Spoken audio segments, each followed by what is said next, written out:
livro O Peregrino de uma forma muito interessante.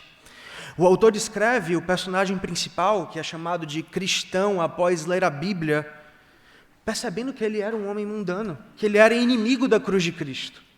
Quando o cristão ele percebe isso, o livro nos diz que ele chorava, ele tremia de medo, ele se escondia, ele via o fardo pesado de pecados que estavam em suas costas e como esse pecado não apenas iria matar ele, mas iria, como se fosse um peso, puxar ele para baixo da sepultura, para o mais fundo dos infernos.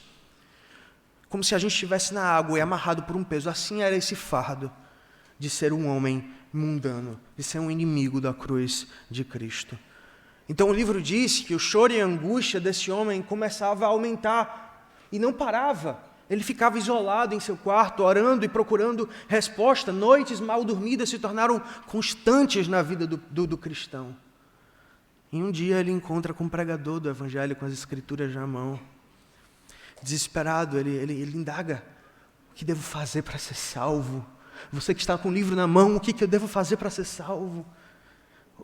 Aí o pregador pergunta para ele: por que você está chorando? O cristão respondeu: porque eu temo que esse fardo que trago às costas me enterre mais fundo do que a sepultura e que eu venha cair no fogo eterno. O pregador, então, ele termina dando um livro para o peregrino. E ele aponta a capítulo 3, verso 7 de Mateus, que diz: fuja da ira vindoura. Fuja da ira vindoura. Para onde? Para onde, o cristão pergunta. Aí o pregador aponta para a colina onde tinha uma porta estreita, uma porta de onde saía um brilho muito grande. Ele fala: vá até aquela porta para fugir do mundo da ira vindoura e você vai saber o que fazer. O autor descreve, então, o que para mim é uma das cenas mais bonitas de todo o livro.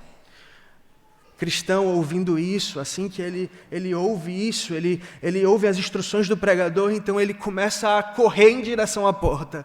Ele começa a correr. E havia então, irmãos, a casa dele ali perto, e mal ele tinha se afastado da casa dele, os filhos e a mulher olham ele correndo para a porta e começa a gritar para que ele voltasse: volta, volta, cristão. E o cristão, então, meus irmãos, ele tapa os ouvidos, ele continua a correr em direção da porta estreita, enquanto ele berrava para não ouvir o grito das esposas e dos filhos: vida, vida, vida eterna. E aí ele entra pela porta estreita, continua correndo até a campina. Paulo nos traz, irmãos, exatamente isso. Paulo nos traz duas imagens, duas carreiras, dois fins de percurso, dois fins de caminhos. Paulo vai mostrar o homem que é inimigo da cruz, o homem que ama as coisas da terra, e qual é o destino que ele está indo. Ele está como o cristão no livro Peregrino, na cidade da perdição, caminhando para o inferno. Esse é o destino dele, o destino da destruição, da perdição. Esse é o destino daqueles que amam o mundo, vivem no mundo sem Jesus Cristo. Por outro lado, Paulo também vai falar, meus irmãos, que Cristo, ele mexe com a nossa percepção. Ele mexe com a nossa percepção. Nós vivemos na cidade da perdição, dos prazeres e das luxúrias, mas nós começamos a ver, quando nós somos salvos, essa cidade pelo que ela realmente é: ouro de tolo, ouro falso. E a vida terrena se torna algo pobre. E a eternidade começa a brilhar nos nossos olhos. Nós queremos sair daquela cidade, nós queremos ir para a nossa cidade, nós queremos correr para os céus, meus irmãos. Essa é a imagem da vida cristã, correndo a carreira rumo ao Senhor Jesus Cristo, correndo olhando para o nosso Senhor Jesus Cristo até o fim. E como esse caminho é muito importante, é um caminho que envolve vida ou morte, então é muito importante também conhecer esse caminho e saber como percorrer. Por isso, meus irmãos, nós vamos meditar hoje, nesse texto especificamente, no seguinte aspecto: como Paulo responde essa pergunta: como eu devo prosseguir para o lar celestial que Jesus está preparando para mim? Meus irmãos, Paulo direciona esse texto a você, e ele vai responder essa pergunta de forma maravilhosa: como você deve prosseguir para o lar celestial que Jesus Cristo está te preparando? Qual é o caminho até lá? A primeira resposta, então, meus irmãos, está no verso 17. Leiam comigo, por favor, atentem à leitura. Irmãos, sede imitadores meus e observai os que andam segundo o modelo que tende em vós. Tem um ditado popular que diz que a imitação é a forma mais sincera de elogio. Assim como outros ditados, esse ditado também nos faz pensar, né? Nos incita a pensar. O que é a bajulação? Bajulação é quando nós falamos algo de alguém que não é verdade, que nós não acreditamos ser verdade, para agradar essa pessoa. Então a bajulação é a forma de elogio mais falsa, mais insincera. Por outro lado, a imitação, quando nós abraçamos essa pessoa, esse modelo para imitar, e secretamente nós imitamos e publicamente nós imitamos, nós não estamos manipulando como bajulação, nós estamos de verdade admirando essa pessoa. É uma admiração sincera a imitação. Por essa razão, meus irmãos, nós imitamos. Por essa razão, nós nos modelamos conforme algumas pessoas, porque nós admiramos essas pessoas. O princípio dessa verdade o princípio desse ditado é verdade, seja qual for o contexto. Paulo então começa, meus irmãos, aqui no nosso texto, dizendo que nós devemos imitar, nós devemos admirar o comportamento apostólico dele. Nós devemos olhar, meus irmãos, para aqueles crentes que estão caminhando que estão correndo a mesma corrida que nós, rumo à cidade celestial. Nós devemos imitá-los, admirá-los. São pessoas que devem ocupar a nossa mais sincera admiração. Deve ser o alvo da nossa imitação. Mas como assim? Em que nós devemos ser imitadores de Paulo? Quer dizer, então, que Paulo ele está se colocando aqui como um exemplo perfeito, digno de toda admiração? De forma alguma, meus irmãos. O contexto do texto não deixa isso evidente em momento algum. Primeiro de tudo, porque Paulo aponta o exemplo perfeito de imitação que é Jesus Cristo. Em Filipenses 2, capítulo 5, voltem só um pouco comigo, veja o exemplo perfeito de imitação. Tende em vós o mesmo sentimento que houve também em Jesus Cristo. E é por isso que na carta dele à igreja de Corinto, ele vai dizer, sede meus imitadores, assim como eu sou de Cristo. No momento em que estou imitando a Cristo. Ele reconhece também, meus irmãos, no texto que nós lemos, que ele é um exemplo imperfeito. Veja comigo, por favor, volte novamente para o texto de Filipenses 3, 12 a 14. Veja especificamente o verso 12, diz o seguinte, não que eu tenha já recebido ou tenha já obtido a perfeição, mas prossigo para conquistar aquilo para que também foi conquistado por Jesus. Eu não sou perfeito, meus irmãos. Mas sabe no que o apóstolo está convidando você a imitá-lo? Ele está caminhando na santificação, na estrada da santificação, entre os seus pecados e as suas lutas. Ele reconhece, ele não é perfeito, mas ele está caminhando, ele prossegue para o alvo, olhando para o prêmio, sem ouvir as coisas que ficaram para trás, como peregrino, ele está indo para a porta estreita, tapando seus ouvidos para as coisas que ficaram para trás e gritando vida, vida, vida eterna, e é nisso que nós devemos imitar o apóstolo Paulo. Assim como nós, ele foi pecador. Assim como nós, ele foi pecador. Mas nós somos convidados a imitá-lo no seu exemplo de caminho na santidade. E Dr. Phillips, ele vai dizer exatamente que Paulo, durante a carta de Filipenses, ele procura dar diversos exemplos. Ele procura colocar diversos modelos na vida do cristão. Por exemplo, no capítulo 1, versos 27 a 30, nós vamos ver que Cristo nos ensina um modelo de responder ao sofrimento. Paulo também é um modelo disso, não é verdade? Em meio às amarras, ele fala, irmãos, eu estou feliz porque a palavra está livre, mesmo que eu esteja preso. Ele é um modelo que nos ensina a viver no sofrimento. Ele é um modelo que nos ensina também a valorizar os outros e não a necessidade dos outros e não olhar muito para as nossas próprias necessidades. Ele vai dizer isso em Filipenses 2, 1 a 4. E depois ele vai citar o modelo de Timóteo e Epafrodito, homens que foram a Filipe, que arriscaram a própria vida em amor dos seus irmãos. Veja quantos modelos Paulo coloca na sua carta.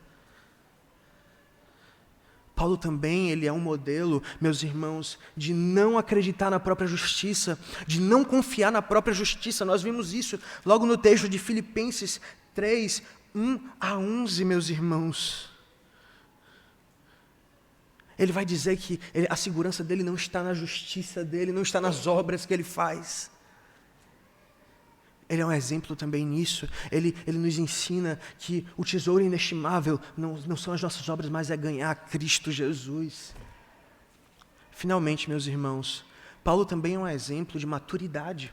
E ele nos convida a ter esse exemplo em reconhecer que nós não somos perfeitos. Que assim como meu irmão, nós estamos caminhando para o mesmo lugar.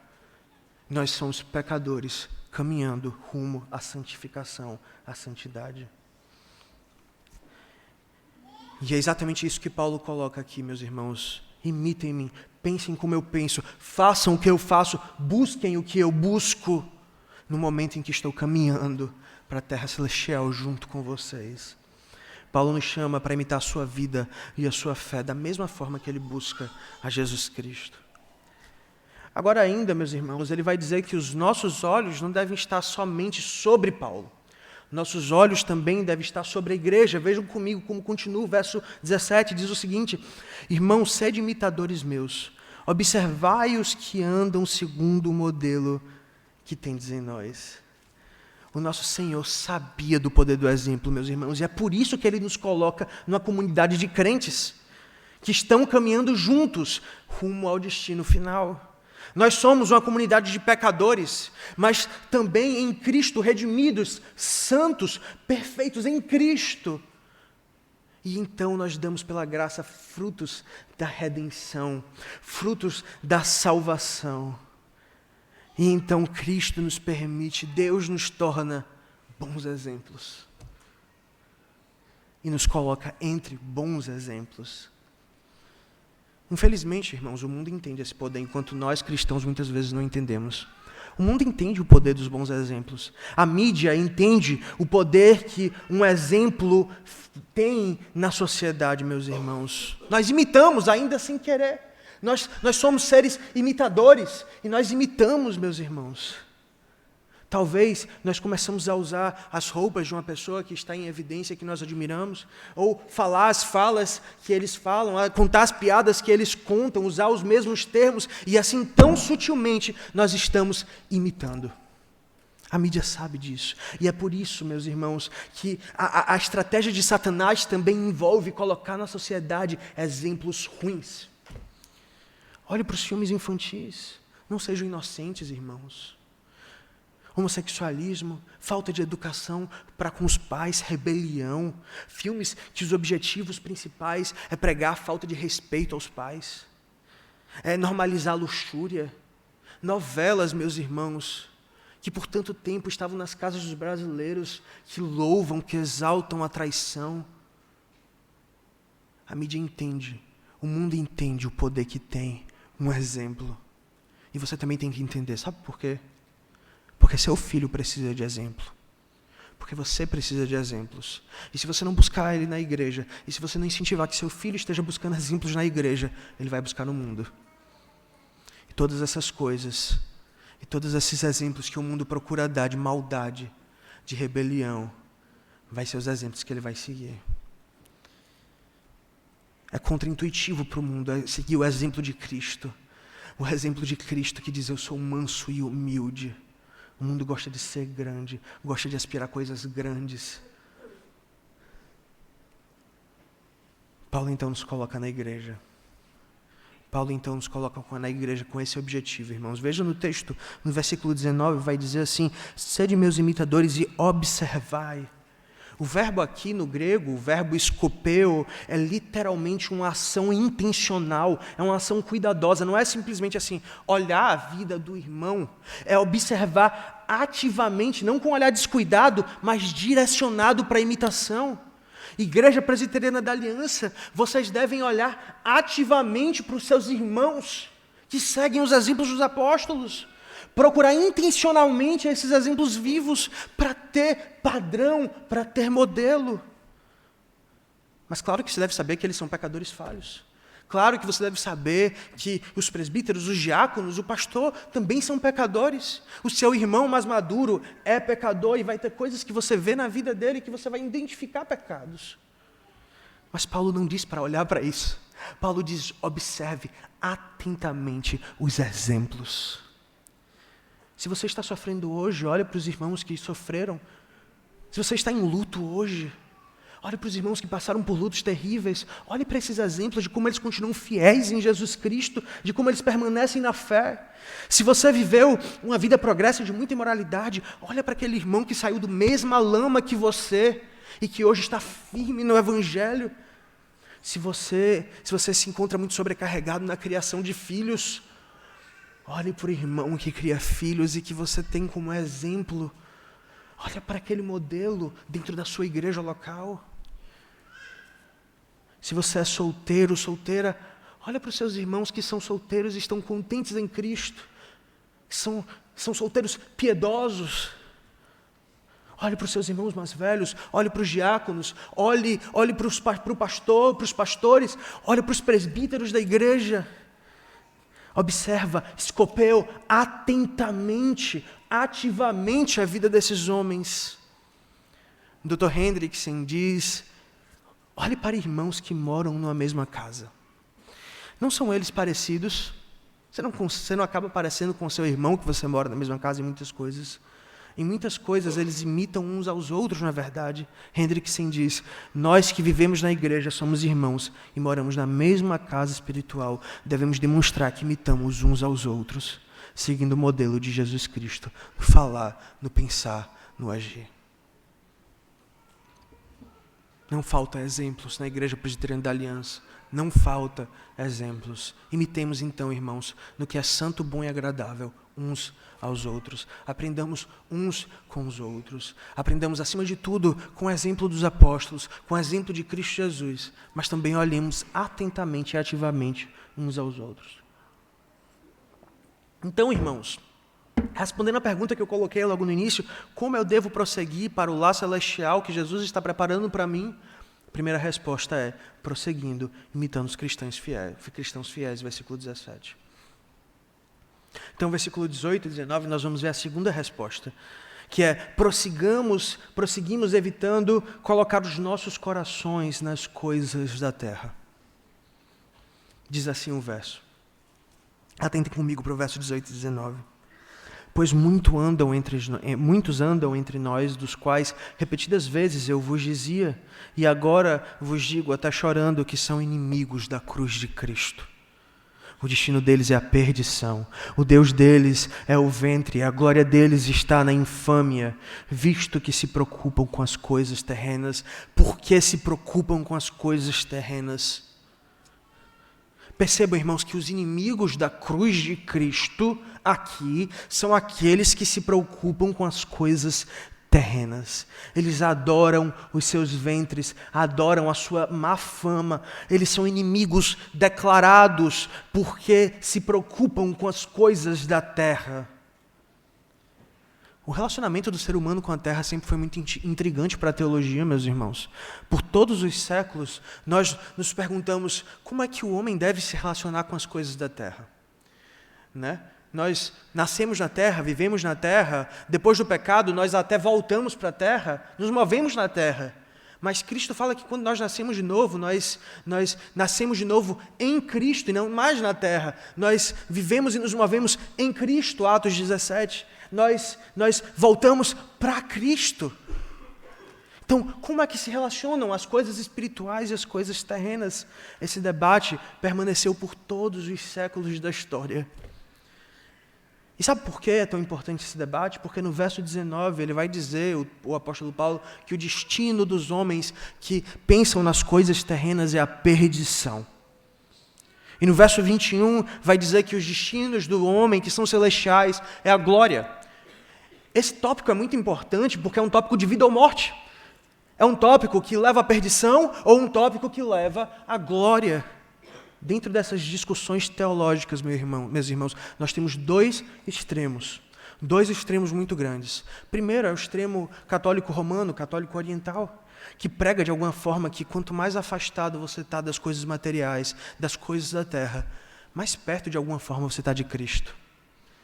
Então, eles veem virtude em sair da terra, em fugir da terra e viver vidas completamente espirituais. Isolados como monges, no deserto, em comunidades. Por outro lado, tem certas perspectivas contemporâneas que muitas vezes exageram no amor pelas coisas da terra, que dizem que não há uma diferença entre as coisas que são terrenas e as coisas espirituais, que os dois louvam a Deus da mesma forma e na mesma potência, que é uma diferenciação talvez mínima, e que quanto mais feliz você está, quanto mais prazer você sente nas coisas da terra, mais amor você tem a Deus. São essas duas correntes, meus irmãos. Mas um pensamento que eu particularmente gosto muito é o dos puritanos no século XVI e XVII. Eles conseguiram achar um meio termo muito sábio, muito inteligente para essa questão. Eles enfatizavam, meus irmãos, que as coisas da terra são coisas boas. O seu trabalho, a sua família, todas as coisas que envolvem as coisas da terra, o governo, o dinheiro, todas essas coisas são coisas boas. Os bens materiais, os confortos, são coisas boas. Mas, ao mesmo tempo, os puritanos enfatizavam a necessidade de autonegação, de temperança, de reconhecer que o valor dessas bênçãos não estão nelas mesmas, mas está no Deus que dá todas as coisas, Os puritanos, eles fugiam dos monastérios, mas destacavam que a bênção, que a busca por bênçãos materiais, por viver num mundo repleto de felicidade através dos confortos da terra, podia facilmente se transformar em idolatria. As coisas espirituais, você não precisa ter tanto medo de idolatrar a oração, a santa comunhão, a meditação, a leitura das Escrituras, mas as coisas da terra são tão fáceis de colocar como um ídolo em nosso coração, diz Jeremiah Burroughs. As coisas da terra são boas, os puritanos diziam, mas elas são perigosas. Elas muitas vezes vão conquistando o nosso coração e a gente não percebe até que no fim a gente esteja completamente afundado. Homens terrenos. Vejamos, irmãos, com calma o que o nosso texto está colocando e por que eu estou dando tanta ênfase a essa verdade de homens de mentalidade mundana ou homens terrenos. Primeiro, o que é mundanismo? O que são homens terrenos? O que são coisas da terra? Calvino vai dizer que as coisas da terra incluem governo, a gestão familiar, as habilidades mecânicas que você possui, as artes liberais, a ciência, são coisas da terra. Entretenimento, confortos terrenos, como família, amigos, dinheiro, casas, bens, representam o corpo das coisas que são terrenas. Portanto, agora você entende o que Paulo diz aqui, quando ele fala, esses homens terrenos são inimigos da cruz de Cristo. Os homens que pensam nas coisas da terra, diz o nosso texto em português, no verso 19, visto que só se preocupam com as coisas da terra. O verbo preocupar aqui é o mesmo verbo que indica a mentalidade de Cristo no capítulo 2, versículo 5. No capítulo 2, versículo 5, tende em vós mesmos o mesmo sentimento que houve em Cristo, o mesmo pensamento que houve em Cristo. O verbo aqui é phroneo, que significa literalmente ter um estilo de vida definido por algo. Então Paulo está dizendo que os inimigos da cruz de Cristo são essas pessoas que têm um estilo de vida, um estilo de pensamento definidos pelas coisas da terra. Definidos pelas coisas da terra. Portanto, irmãos, nosso texto aqui não defende o monasticismo de forma alguma. Nosso texto não defende que nós saiamos das coisas da terra. Não está dizendo que você deve se abster das bênçãos e confortos de Deus, mas sim que essas coisas, elas não podem tomar o lugar das coisas espirituais. As coisas da terra, os bens e os confortos, não podem tomar o lugar das coisas espirituais. Você não pode dar mais valor a algo que não tem tanto valor como você coloca.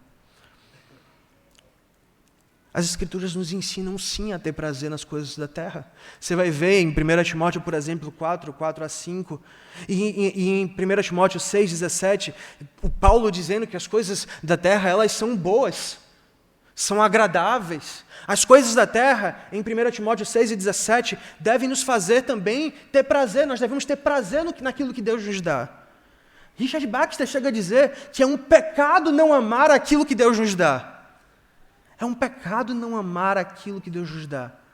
Mas essas coisas não devem governar a nossa vida, não deve ser rei, monarca soberano sobre o nosso pensamento. Se assim fosse, meus irmãos, como você poderia dizer, Senhor, ainda que eu perca minha família, ainda que eu perca minha esposa, ainda que eu perca minha casa, ainda que eu perca todos os meus bens, eu estou contente, e contentado em Ti, Senhor, ainda que tudo me falte. Essa é a atitude do homem que não é terreno. Irmãos, agora que vimos o que é pensar nas coisas da terra, em segundo lugar, nós vamos entender quem são esses inimigos da cruz de Cristo. Né? Olhem comigo, por favor, irmãos, a descrição deles. Aqui no verso 19, diz o seguinte: o destino desses homens é a perdição, o Deus deles é o ventre e a glória deles a sua infâmia. No verso 18 também vai dizer o seguinte: pois muitos andam entre nós, que são inimigos da cruz de Cristo. Primeiro, a gente sabe que esses homens são muitos. Eles estão na igreja, eles estão dentro da igreja, mas ao mesmo tempo que estão dentro da igreja, são inimigos da cruz de Cristo. Eram professos na fé, mas viviam vidas libertinas, muitas vezes em segredo, e eram inimigos da cruz de Cristo. E a consequência desse mundanismo, e a consequência de amar as coisas da terra, as consequências de se inclinar às coisas da terra, é o que o texto vai nos dizer de forma bestial e assustadora, no verso 19, que diz: o Deus dele é o ventre, e a glória deles está na sua infâmia. Eles são como a serpente, irmãos, que o ventre prazerosamente se arrasta pelo chão, pela terra. Alguns deles são bem luxuriosos, bêbados, sujos. São homens que estão na igreja, mas que estão satisfazendo todos os seus desejos carnais e mundanos. Paulo descreve os cretenses, não sei se os irmãos se lembram, em Tito 1, de forma muito similar. Feras terríveis, ventres preguiçosos. Os homens terrenos, então, são homens que vivem para si, para os seus prazeres. E muitas vezes de forma bestial, de forma que você olha e vê imundícia na vida dessa pessoa. Há outros homens terrenos, porém, que não são assim tão ousados em seu pecado, não são tão brutos, tão animalescos. São homens que você vê à distância às vezes e você pensa, que homem piedoso. A mentalidade terrena pode ser astuta como a mentalidade da serpente no Éden. Você vê, meus irmãos, que o texto diz que há muitos que estão entre nós, homens de mentalidade terrena. Sim, na igreja de Filipe, sim, na igreja presbiteriana da Aliança. Há homens de mentalidade terrena que estão entre nós. Esses homens são secretamente inimigos de Cristo. Às vezes nem eles sabem que são inimigos de Cristo. Por vezes aparentam ser bem bons cristãos para os outros e até para si mesmo. Eles oram, leem a Bíblia, estão na igreja, mas oram como se não orassem, leem a Bíblia como se não lesse, está na igreja como se não tivesse. Nada disso muda o coração deles, nada disso atinge o coração desses homens. O homem espiritual o homem terreno usa das coisas espirituais como se não usasse. Eles ouvem a palavra no domingo, mas isso não mexe o seu coração, isso não toca o seu coração. Seu coração não está ali. Ele faz tudo como se não fizesse. Esse é o homem que muitas vezes engana até a si mesmo. São homens terrenos, são homens que ouvem a palavra como se não ouvissem. A descrição final de Paulo para esses homens está logo no fim do verso 19, que diz: e a glória deles está na sua infâmia. Veja quanta irracionalidade. Eles são tão mundanos que eles se gloriam em ser infames. A perdição deles é a glória secreta, o prazer deles é a glória deles. Eles se vangloriam daquilo que nós deveríamos corar de vergonha. Esses são os homens mundanos. Sabe por que Paulo diz que os inimigos da cruz são os homens que amam as coisas da terra? Porque a mentalidade terrena, meus irmãos, é a raiz de toda apostasia. É a raiz de toda apostasia, dos homens que deixam a igreja do nosso Senhor. Um homem que vive como mundano, em pouco tempo, terá seu coração afastado por completo do Deus vivo pelas coisas da terra. Meus irmãos, eu gostaria de trazer um exemplo para vocês, e eu peço que vocês abram em 2 passagens das Escrituras que demonstram essa verdade de forma assustadora. 2 Timóteo, capítulo 4.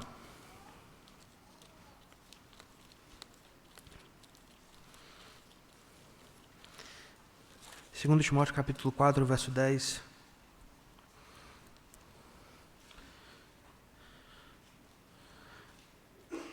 Veja só, irmãos, a descrição desse homem que Paulo vai fazer.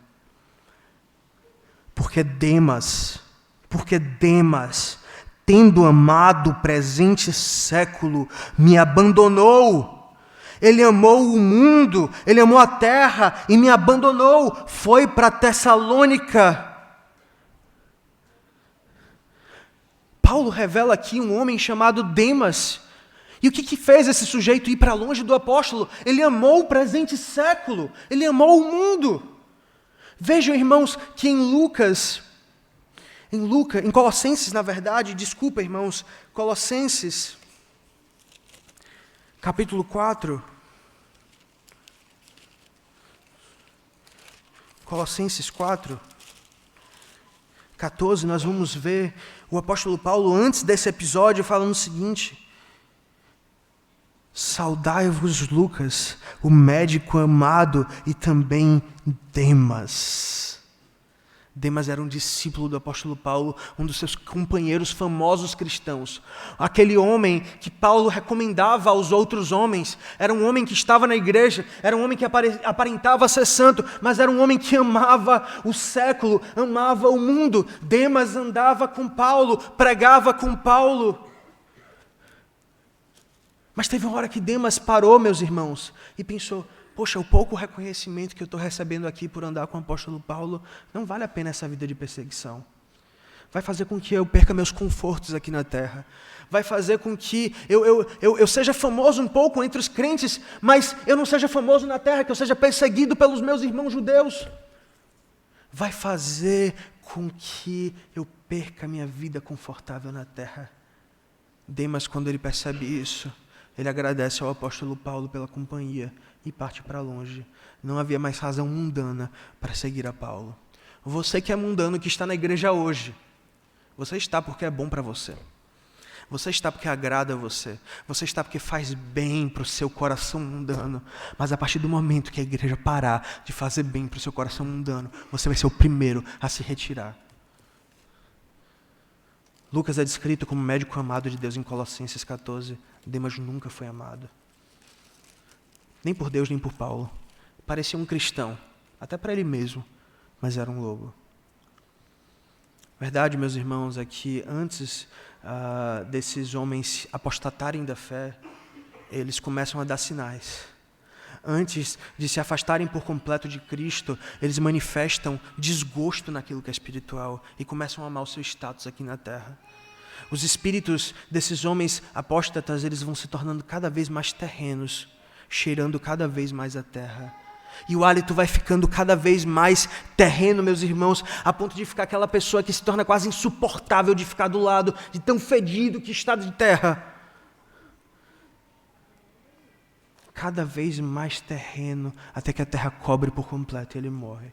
Existe um ditado antigo, meus irmãos, que diz o seguinte, é um ditado inglês que diz o seguinte: os que se banham no rio Tâmisa começam na beira, onde a água ainda está nas alturas do pé ou do tornozelo, e então começa a se aventurar até que as suas cabeças fiquem completamente submersas e eles são afogados. Você que começa a se banhar no rio desse mundo e busca por mais aventuras e decide ir mais fundo e decide amar mais as coisas da terra e decide amar mais as bênçãos e não o dador das bênçãos. Talvez você comece a se perguntar, por que eu não posso ter mais do mundo? As coisas aqui não são boas. Aqui as coisas não são tão boas. E assim você começa com as águas no tornozelo e de repente a sua cabeça está completamente submergida de terra. Você é afogado, sufocado pelo mundo e se torna um inimigo da cruz de Cristo declarado. Cuidado, meus irmãos. Cuidado. Cuidado para não ofender a cruz de Cristo. Sabe por que eles são inimigos da cruz de Cristo? Sabe por que eles são inimigos da cruz de Cristo? Porque a prática deles ofende a cruz de Cristo.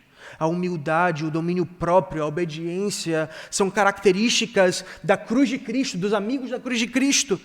Conforme diz o Evangelho, os inimigos da cruz de Cristo são aqueles que são o contrário, demonstram intemperança, amam a si mesmo e os seus próprios desejos acima do próprio Cristo. E o fim desses homens é a perdição.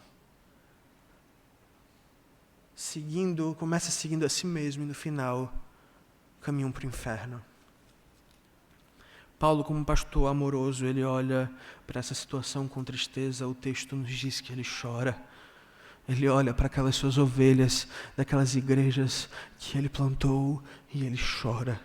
Ele chora quando vê aquele jovem que era tão animado no Evangelho, um entusiasta, parecia que inflamado pela pregação, e agora ele não está mais nos caminhos do Senhor. Ele chora. Ele chora, meus irmãos, quando vê aquele amigo querido que era bênção em sua vida. Quantos nossos amigos se apartaram do Evangelho? Ele chora quando vê aquele amigo que tanto foi precioso para ele se mostrar um homem terreno, inimigo da cruz de Cristo. O pastor Paulo, o apóstolo Paulo chora ao ver jovens, moças que ele tratava como filha, que ele cuidava como filha, andando mais e mais conforme as paixões mundanas. Ele chora porque sabe o destino dessas pessoas. Ele chora porque essas pessoas estão caminhando para a perdição.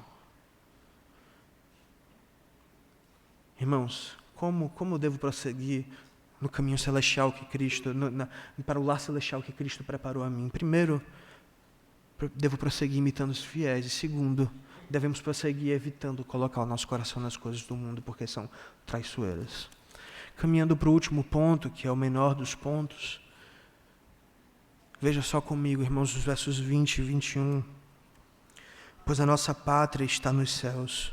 Por que a gente deve fazer isso? Porque a nossa pátria está nos céus, de onde também aguardamos o Salvador, o Senhor Jesus Cristo, o qual transformará o nosso corpo de humilhação para ser igual ao corpo da sua glória, segundo a eficácia do poder que ele tem de até subordinar a si todas as coisas. Ao contrário dos oponentes de Cristo, meus irmãos, que estão focados nas coisas da terra, os cristãos, eles devem constantemente se lembrar de que a cidadania deles não é daqui. A sua cidadania não está aqui. Você deve aguardar, então, ansiosamente o retorno de Cristo Jesus. Você não pode viver como um homem terreno. Você tem que viver uma vida diferente daqueles que procuram as coisas da terra. Como, então, ser santos no mundo dessa forma? Como devemos usar o mundo? Pois bem, irmãos, 1 Coríntios 7:31 vai dizer que nós devemos usar as coisas da terra como se nós não usássemos. Nós devemos nos dar em casamento como se nós não casássemos. Nós devemos trabalhar como se nós não trabalhássemos, por assim dizer. Não quer dizer que nós vamos viver uma vida de fingimento, meus irmãos, mas que nossos corações não estão naquilo que pode perecer, que nosso peito não está naquilo que passa. Nós usamos do mundo. Se lembram, irmãos, que eu disse que os homens terrenos usam das coisas espirituais como se não usassem, ora como se não orasse? Nós devemos usar o mundo como se nós não usássemos. 1 Coríntios 7, versículo 31. Nós vivemos no mundo, trabalhamos no mundo, temos família, isso é bênção, isso é alegria, isso é bom. Mas um coração espiritual vai reservar suas melhores forças, as suas mais importantes forças, para as coisas que são do alto, para as coisas que dizem respeito à cidadania celestial. Ou seja, eu sigo as coisas aqui do mundo, mas a minha força maior está reservada para o Deus que me deu todas essas coisas, vai me dar muito mais. Jeremiah Burroughs disse o seguinte, ele falou o seguinte: eu me lembro que Tertuliano tinha um discurso sobre como os cristãos comiam e bebiam quando eles ceavam. Disse Tertuliano, eles comiam e bebiam enquanto se lembravam que deviam orar naquela noite antes de irem dormir. Um coração gracioso e espiritual segue com seus negócios neste mundo, mas em constante lembrança de que deve falar com Deus antes de dormir, reservando as forças do seu espírito para a comunhão com Deus. Enquanto isso, os outros se dedicam todas as forças, como se não tivesse nada para fazer depois. Os terrenos dedicam todas as forças, na família, nos amigos, nos confortos, como se o fim principal fosse aquilo. Sabe por quê, meus irmãos, nós conseguimos viver, usar o mundo como se nós não usássemos? Porque nós somos peregrinos aqui. Tudo vai passar. Já já acaba. Essa não é a nossa morada final. Graças a Deus. Tudo vai passar. Meus irmãos, nós devemos olhar para além desse mundo para encontrar a nossa identidade no presente. Nossa identidade não está aqui. Nossa cidadania não é daqui, nossa cidadania é celestial. Nós temos uma casa, uma mansão esperando por nós, que vai durar toda a eternidade. Assim como a cidadania romana, Paulo está dizendo aqui aos crentes em Filipenses, que eram cidadãos romanos, assim como a cidadania romana te provê benefícios, te provê bênçãos e também te provê responsabilidades. Você é cidadão dos céus e deve viver conforme a sua pátria celestial, valorizando acima de tudo aquilo que é eterno. Você quer ver um exemplo de mundanismo na família cristã hoje? Os pais que se preocupam tanto com a educação dos filhos, que se preocupam tanto em Enem, em passar na federal, que esquecem de que educar os filhos para o Senhor é muito mais importante. Eles têm coração terreno, eles olham para as coisas da terra, eles valorizam as coisas da terra. Um exemplo de conduzir a família de forma mundana, irmãos, é quando você pensa que a sua família é seu bem maior, é o bem mais precioso. Mas você vai dizer, não, eu amo a Deus em primeiro lugar. Não. Muitas vezes você ama a sua esposa e os seus filhos. Sabe como você vai ajudar a sua família, irmãos? Passando tempo com eles, sim. Dedicando tempo com eles, sim. Mas fazendo culto doméstico. Mas orando por eles em privado também.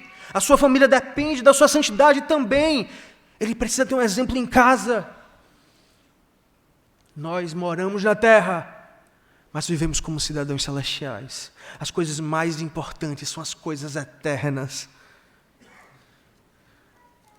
Embora os crentes de Filipenses vivessem numa colônia romana, a morada deles era em outro lugar. O lar deles estava em outro lugar. Tem uma frase, moderna que diz que o nosso lar é onde o nosso coração está. E é verdade. Mundanamente falando, espiritualmente falando. Nossa casa é onde for, contanto que nós estejamos com aqueles que nós amamos e com a igreja de Cristo. Mas espiritualmente falando também, se nosso coração está no céu, nossa casa é ali. Nossa casa é ali. Nós vamos ter esse sentimento de saudade, de vontade de chegar lá. O homem espiritual, ele deve ser espiritual, até fazendo as coisas terrenas. Cuidando da família, ele é espiritual, como eu mencionei. Trabalhando, ele deve ser espiritual.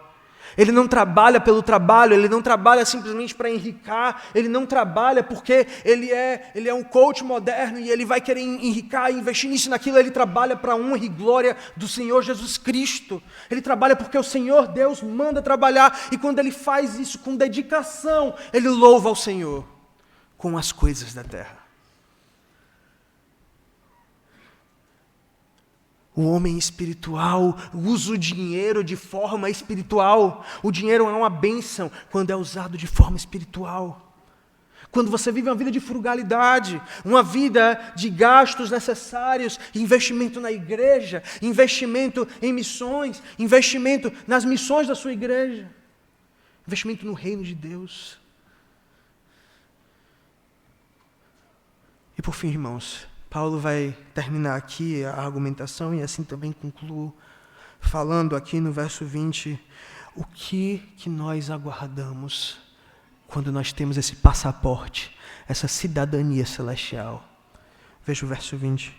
Pois a nossa pátria está nos céus, de onde também aguardamos o Salvador, o Senhor Jesus Cristo, que transformará o nosso corpo de humilhação para ser igual ao corpo de sua glória, segundo a eficácia do poder que ele tem de subordinar-se todas as coisas. As bênçãos celestiais não se encontram num lugar, se encontram numa pessoa, que é Jesus Cristo. O foco do homem espiritual não se encontra nas bênçãos dos céus, mas se encontra em Jesus Cristo. Um homem terreno nunca vai conseguir, e talvez ele olhe para o céu e comece a admirar o céu pelas ruas de ouro, pela eternidade, pela companhia, mas ele nunca vai admirar o céu, porque Jesus Cristo está lá. E a coisa que nós, como espirituais, mais devemos desejar é ver o Senhor Jesus Cristo, é estar na presença de Jesus Cristo. Purificados do pecado, limpos na presença do nosso Senhor.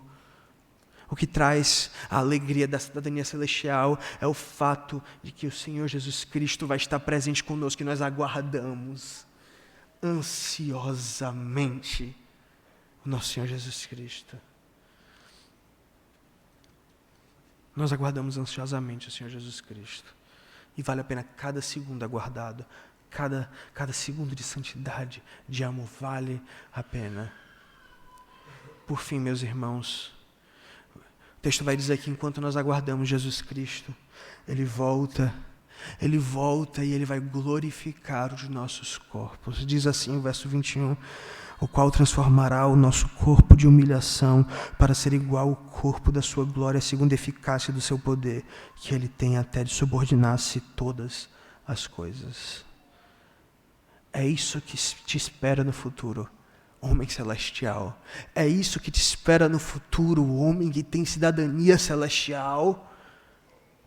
Nossos corpos não irão para a perdição, eles serão literalmente trazidos de volta no dia final e glorificados, transformados da forma perfeita e maravilhosa, a ponto de ser igual em glória ao corpo do nosso Senhor Jesus Cristo. Que honra ter a cidadania celestial, muito maior do que todos os bens, muito mais precioso do que todas as coisas. Em contraste com o homem terreno, que encontra a sua glória em sua vergonha, como diz o verso 29, em sua infâmia, os crentes terão seus corpos transformados para corresponder à glória de Cristo Jesus no céu. E tudo isso Cristo faz no poder de Deus.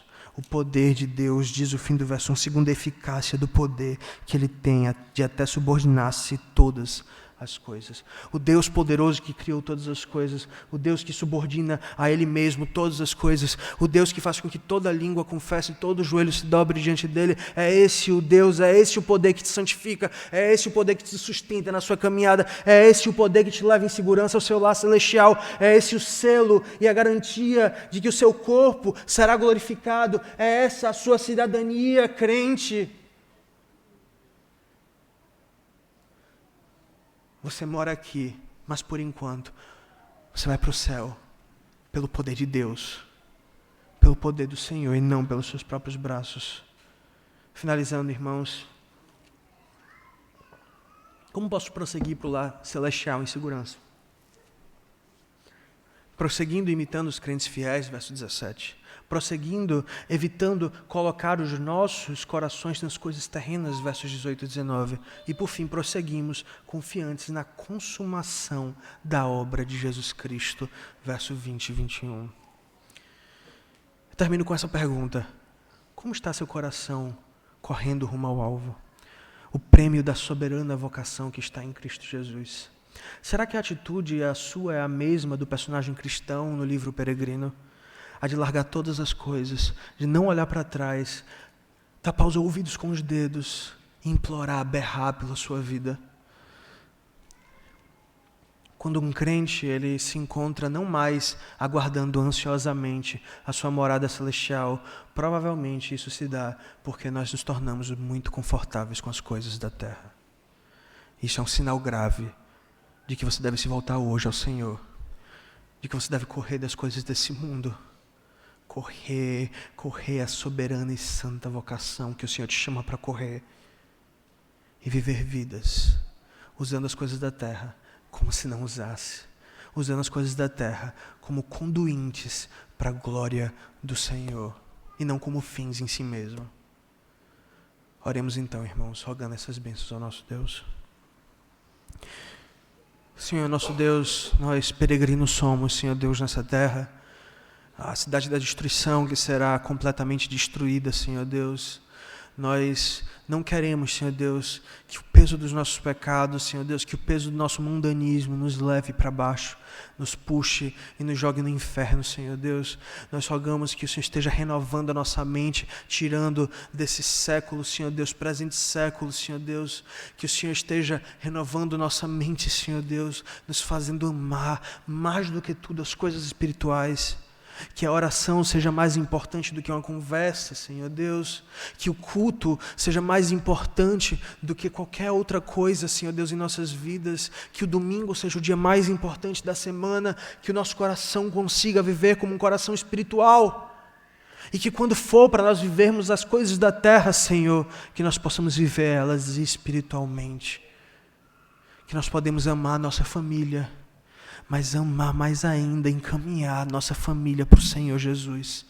Que nós possamos amar o nosso trabalho, mas que nós possamos amar muito mais, glorificar o nosso trabalho, glorificar a Deus por meio do nosso trabalho. E assim, Senhor, nos afastar da apostasia.